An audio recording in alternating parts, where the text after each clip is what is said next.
तुम्हाला काय वाटतंय, पाणी म्हणजे तुमचा हक्क आहे का? तर सध्या भारतामध्ये ही स्थिती नसून पाण्याचा काळा बाजार झालेला आहे आणि इथून पुढे जे बिलियनर्स होतील ते तुमचे नळ कंट्रोल करणार आहेत. 85% पाणी हे जमिनीतून मिळतं. त्यातील बहुतांश पाण्यावरती कुठल्याही प्रकारचे रेग्युलेशन नाहीयेत. जर तुमच्याकडे जमीन आहे तर तुम्ही तिथे बोरवेल खोदून लाखो लिटर पाणी खेचून घेऊ शकता, त्यातही कुठलाही कर न देता, कुठल्याही परवानगीशिवाय आणि कुठल्याही मर्यादेशिवाय. तर हे संकट आहे का?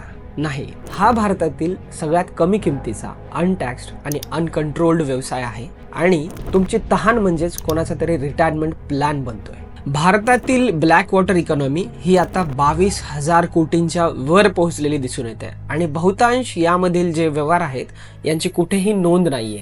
भारतातील मोठमोठ्या शहरातील टँकर माफिया दरवर्षी 8 ते 10,000 करोड एवढी कमाई करत असल्याचं समोर आलेलं आहे. कारण पाणी हे संपलेलं नसून त्याची मालकी ही हळूहळू प्रायव्हेट केली गेली आहे. 2030 पर्यंत भारतातील 40% जनतेला स्वच्छ पाणी पोहोचणार नाही ही शक्यता आहे.